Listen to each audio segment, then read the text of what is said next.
student, how are you? Eu gostaria que você agora observasse essas palavras que estão aparecendo agora na tela. São 5 palavras. Você sabia que em todas essas palavras tem uma letra que não é pronunciada?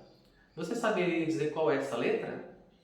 Se você respondeu T, a letra T, você acertou, é isso mesmo. Nessas palavras, a letra T não é pronunciada. Então, como que ficaria a pronúncia dessas palavras? Ficaria assim: Christmas, listen, fasten, mortgage e nestle. Nestle, ok? Espero que tenha gostado do vídeo.